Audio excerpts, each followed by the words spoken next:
शहर की भीड़भाड़ से बहुत दूर, जहां चौड़ी सड़कें पतली गलियों में बदल जाती है और गलियां आगे चलकर घने पेड़ों के बीच गुम हो जाती है, वहां एक पुराना जर्जर बंगला खड़ा है। वो बंगला ऐसा नहीं था जिसे देखकर कोई रुकना चाहे। उसकी दीवारों पर समय की दरारें थीं, छत झुकी हुई थी और खिड़कियां ऐसी लगती थीं जैसे किसी ने उन्हें जबरन बंद कर दिया हो।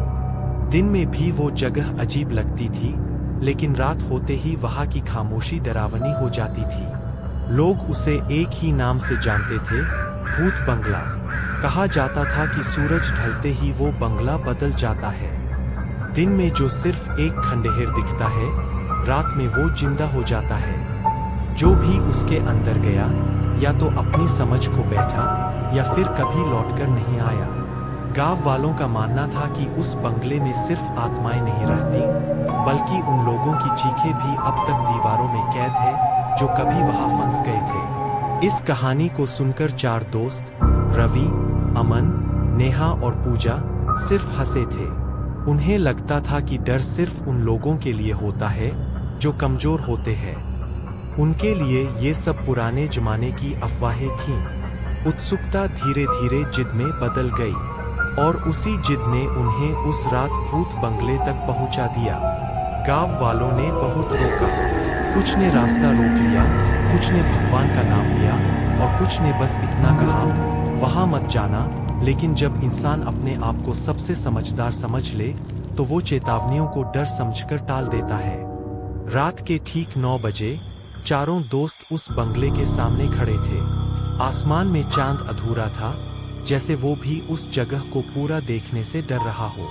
चारों ओर इतनी खामोशी थी कि अपने कदमों की आवाज बहुत तेज लग रही थी। टूटी खिड़कियां अंधेरे में आंखों की तरह चमक रही थीं। जंग लगा गेट हल्की हवा में धीरे धीरे हिल रहा था, और हवा में फैली थी एक अजीब सी बदबू, पुरानी नमी, सड़े हुए पत्तों और किसी अनकही मौत की। जैसे ही उन्होंने गेट को हाथ लगाया, वो बिना किसी आवाज के अपने आप खुल गया।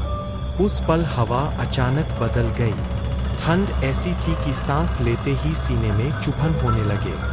बंगले के अंदर कदम रखते ही बाहर की दुनिया जैसे खत्म हो गई। मोबाइल की हल्की रोशनी में फर्श पर बिखरे सूखे खून के निशान दिखाई दिए। कुछ धब्बे दीवारों तक चढ़े हुए थे, मानो किसी ने आखिरी ताकत लगाकर बचने की कोशिश की हो। हर कमरे में अजीब सी बदबू थी। हवा भारी लग रही थी, जैसे उसमें बहुत सारी सांसें एक साथ बंद हो गई हों। और तभी ऊपर से पायल की हल्की सी आवाज आई।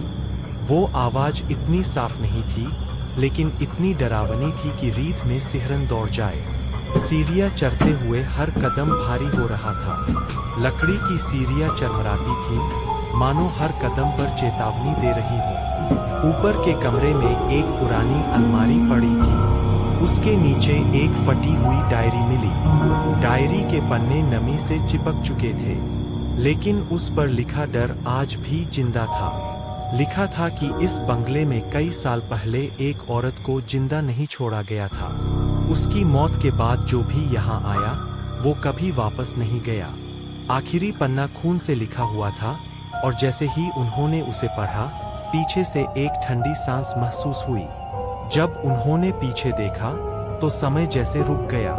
सफेद साड़ी में एक औरत खड़ी थी। उसके पाँव जमीन पर उल्टे थे, आंखें खाली थीं और गर्दन पर गहरे निशान थे। वो सिर्फ एक आत्मा नहीं थी, वो उस दर्द का रूप थी जो सालों से इस बंगले में बंद था। उसकी मौजूदगी से हवा और भारी हो गई। हर कोना कांपने लगा। दीवारों से अजीब आवाजें आने लगीं। छत से धूल और छोटे पत्थर गिरने लगे। वो आत्मा धीरे धीरे उनकी ओर बढ़ रही थी। हर कदम के साथ बंगला जैसे और ज्यादा जिंदा होता जा रहा था। भागने की कोशिश की गई, लेकिन रास्ते बदल चुके थे। अंत में आखिरी उम्मीद के तौर पर आग जलाई गई। आग लगते ही बंगला पागल हो गया। दीवारें चीखने लगीं, हवा जलने लगी, और वो आत्मा दर्द से पीछे हट गई। किसी तरह 3 दोस्त उस जगह से बाहर निकल आए। जब सुबह हुई, तो सच्चाई सामने आई। 4 दोस्त अंदर गए थे, लेकिन बाहर सिर्फ 3 आए। पूजा कभी वापस नहीं आई।